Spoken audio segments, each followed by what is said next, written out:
What's up, guys? Just wanted to talk a little bit about, well, in the wake of the most recent school shooting that took place in Nashville. Hear all the typical political bile, white people are bad, ban AR-15s, ban high-capacity magazines, all that nonsensical political drivel typically comes out of the media and the political class after uh, circumstances like this.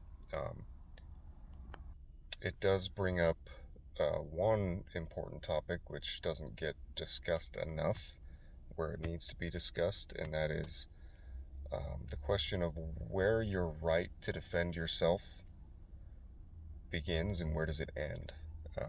Just a little context: my mom was a teacher for, I don't know, between 12 and 20 years, somewhere around there.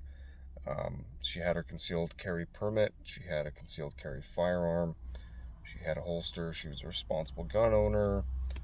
Um, as far as I'm aware, she's never been allowed to carry that concealed weapon at her job. It was always banned, it was always against district guidelines or whatever they're called.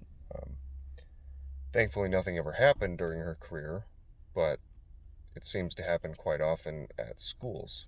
And it makes sense when you think about it, because if you're the kind of crazy person who wants to, kill as many people as possible, you're probably going to want to target the most vulnerable institutions that you can. And I mean, what's more vulnerable than a school full of small children and middle-aged adults who for a fact are not going to be armed with so much as a toothpick? So it stands to reason that if you're a mass shooter, you're going to be aiming for places like schools. I think it was 87% of all mass shootings happen in gun-free zones. Pretty sure. Um, I think it's kind of weird that we trust teachers to educate our kids to spend, in many cases, more time with our kids than the parents themselves do. And yet we don't trust them enough to carry a firearm. The solution here that you always get after these tragedies is ban guns, tighter gun restrictions, more gun laws, which on surface level sounds like it might be a solution, but in reality, if you could legislate away evil, we would have done it thousands of years ago. We've had laws against, most types of violence, murder, assault, rape, um, for as long as there's been human civilization, and yet those laws are still necessary because it continues to happen. So I don't think it's a pragmatic solution to ban guns or try to control evil, control the uncontrollable variable of craziness and insanity and depression and anger and violence. Hasn't worked this far, 50,000 years into human civilization. I don't think one more law is going to make it any more practical. What you can control are the steps and contingencies you have in place to deal with these kinds of situations. And one of the most obvious steps is, one, put a school safety officer or two or five or however many you need for the size of facility or the number of students you have. Put those officers in every school. If you can't manage that, if you don't have the budget for your local school system or institution, then put steps in place to allow teachers and faculty members to concealed carry a firearm. You can conceal carry a firearm out in the world every day, and most people don't bat an eye about it. But for some reason, while they're in charge of protecting our kids, the most vulnerable and innocent and helpless people on earth, and ones who are unfortunately often specifically targeted by people looking to do bad things, all of a sudden we can't allow it. We have to put more faith in our educators if we're actually going to allow them to continue caring for our kids. And I don't see any reason why you couldn't put a process in place that would allow teachers to obtain a concealed carry permit, or create a special permit if you have to go that route.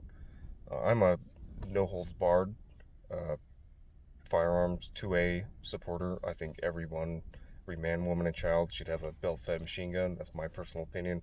Sadly, that's not the world we live in. But so if you gotta make a special permit or requirement system for educators to be able to conceal carry a weapon, fine, let's do that. As long as we can get these teachers um, something to defend themselves with against this kind of senseless violence.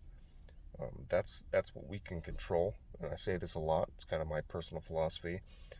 Don't address things you have no control over. If you can't control it, don't worry about it. You're just going to be beating your head against the wall at that point. Focus on the things you have control over, and one of the most immediate things we have control over is arming teachers, giving them the opportunity to defend their life and the lives of our kids. I'm not going to put my kids are still real little, I'm not going to put them in public schools or private schools for that matter. They'll be homeschooled.